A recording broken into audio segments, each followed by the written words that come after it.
without further ado, let's welcome our first speaker, Michael Schiessl. Please come to the stage.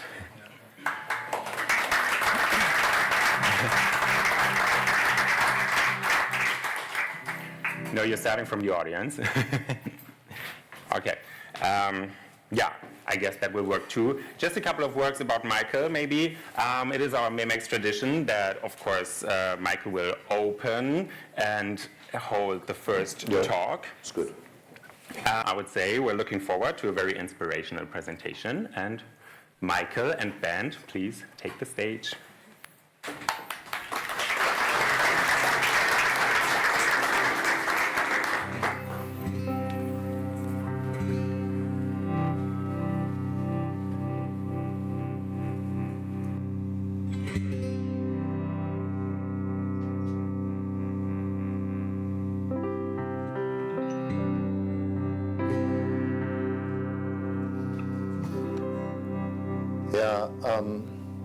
I'm standing here in an application Moritz, Dennis, and I developed. It's an augmented reality application. We will show you in a triple performance how this is connected with System 0, 1, 2, with the three generations which were mentioned, and with truth, goodness, and beauty. In this AR performance, I'm playing the triangle, which is about truth, goodness, and beauty. Andreas Margara is playing the sitar.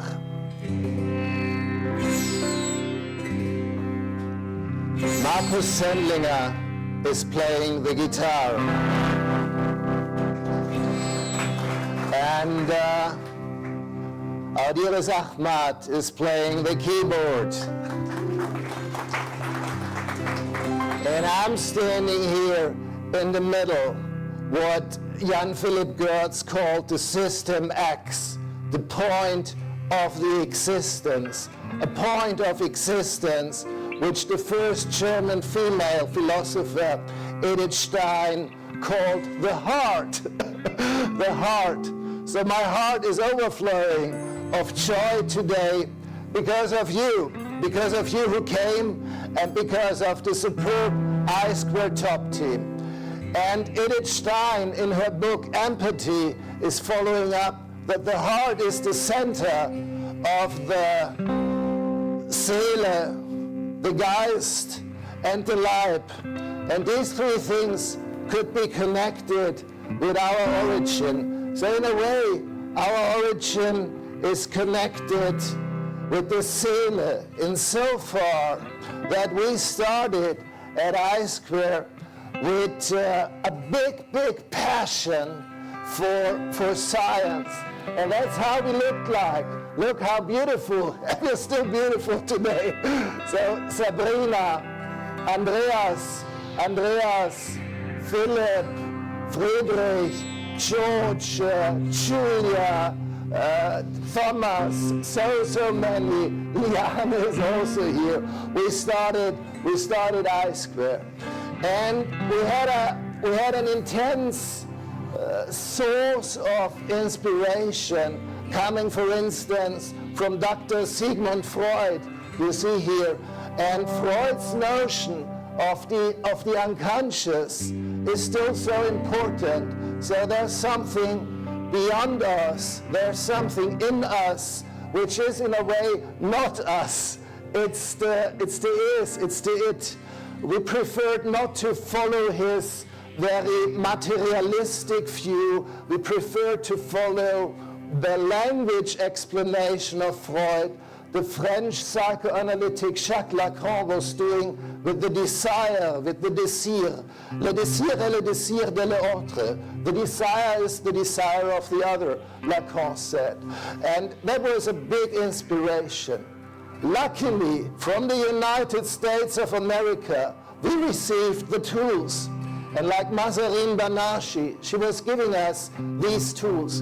Here you see Mazarine. And she invented, at that time at Yale University, by the mid of the 90s, for instance, the implicit association test, which was able to go beyond what people are saying. So in one of our first studies, we applied it to the desire for big cars.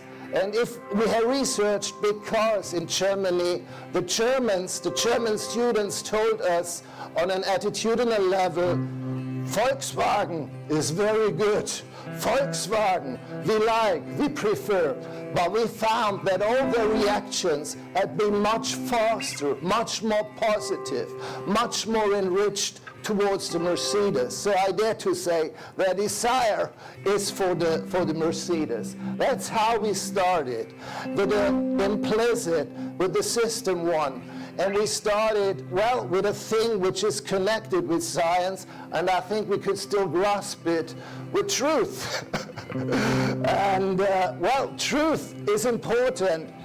Maybe truth alone is not everything, and truth could be a little bit painful, and I have to admit we've been a little bit tough and very provocative on this and that issues. But we moved on from the system one, and we moved on kind of using Kahneman, you see him here, and we used Kahneman's terminology of the system one and the system zero, and we integrated these systems, again with a great French marketing researcher and scientist, Jacques Blajon. And with Jacques we found out, well, that the implicit is indeed very important. It explains 40% of what people really do in shops. We got a little bit humbled. We also found out that the explicit, what we get from attitudinal data in consumer research, also tells us something meaningful, 40% of that. We also found that at the end, if you want to be really successful, you need the implicit, you need the emotions. And we were starting with great technologies. Tech was getting bigger. And we invented the in-context technology. The in-context technology allowed us to do long-term measurements. Thomas, Julia, over there, the great studies, the first studies on the long-term effects of online advertising. And the holy grail of online advertising at that time, the click was not important. We didn't find the click to be very important. We found rather important the view. So the fact that people had contact with an advertising was much more important than the question whether they clicked on it. And so we kind of came over this holy grail.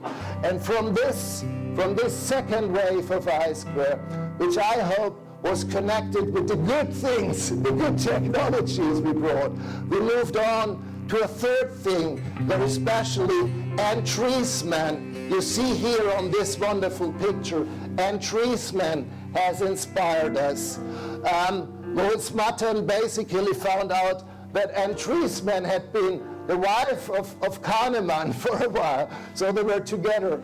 And Anne Treisman in the 70s came up with a wonderful notion of attention. And I believe today, in this digital world we're living, attention really is the most important thing we have to understand for the digital contacts. It's a resource, it's a capacity, it's something we are aiming for. And to show you how this aiming functions, and many of you might know the little game, we're trying to replay the game now in the AR environment. I want to give you two tasks. Here your task is find the N. Where is the N? If you have found the N, raise your hand. If you want to fool us, also raise your hand. But find the N. Yeah? Some people still need some time. Where is the N? Maybe Moritz finds it. I have to look a little bit. Here's the N, here's the N, here's the N.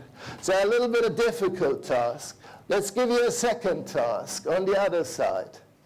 Now, get ready. Find the O. Where is the O? Raise your hand. Where is the O? Wow, that's good. Wow, that's good. Now you play something.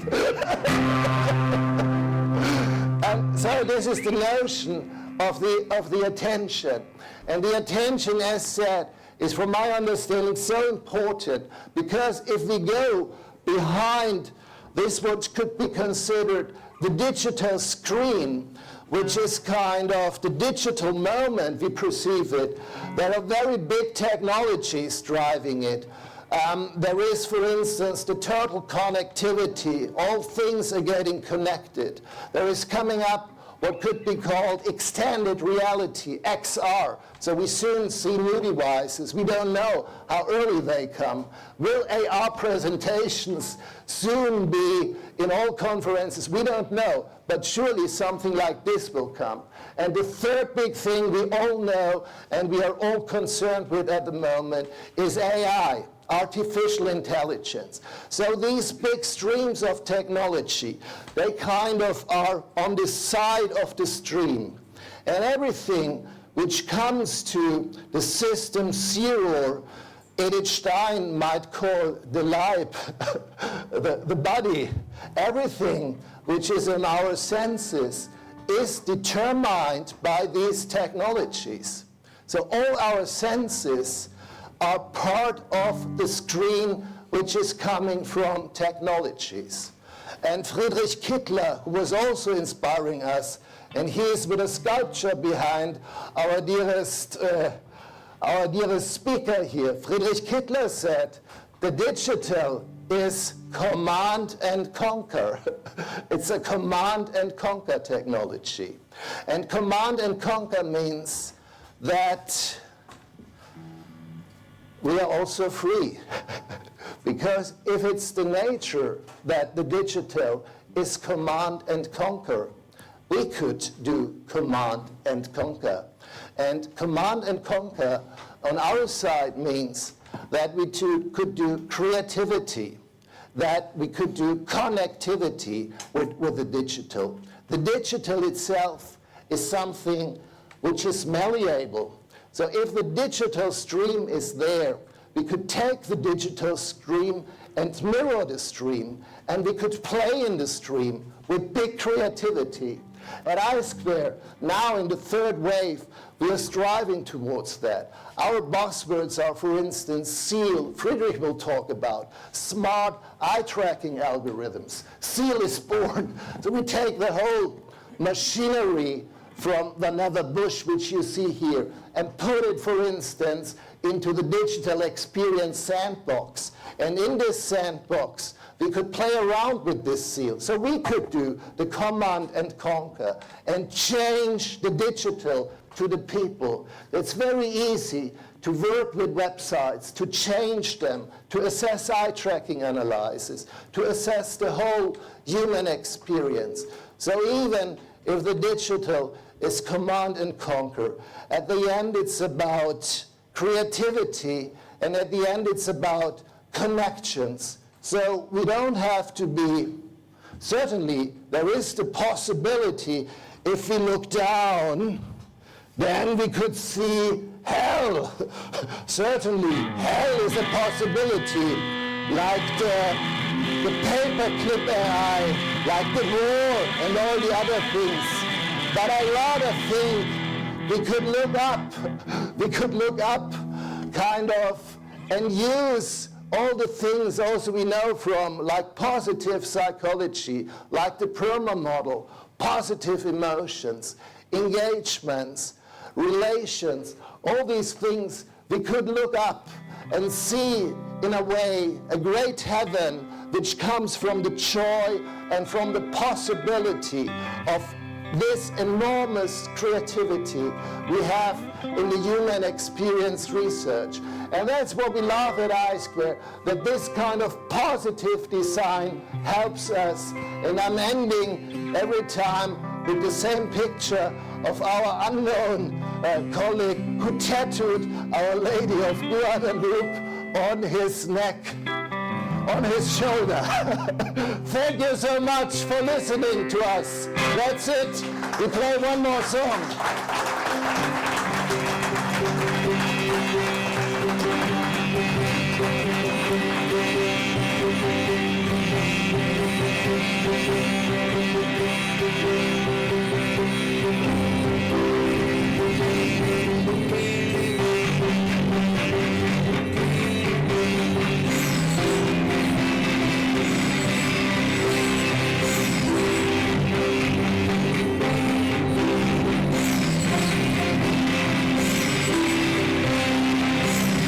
Maschinen sind wir alle gleich, keiner ist reich, keiner ist reich.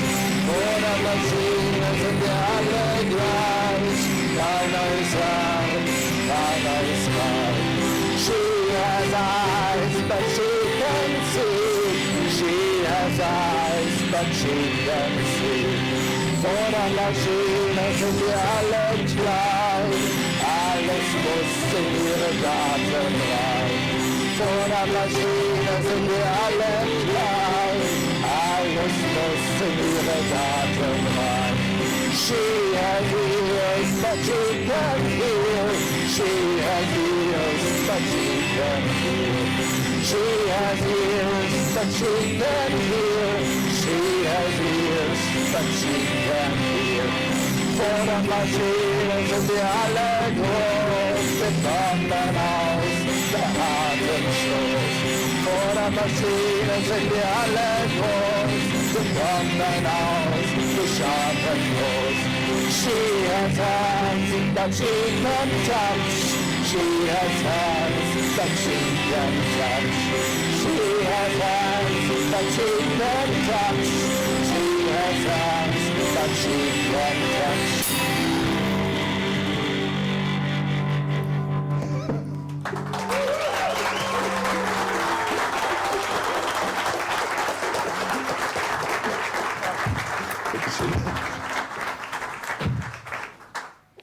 Thank you, Michael. That was very, very impressive. Thank you for this great performance, and thank you to the band, definitely. Very nice. Thanks.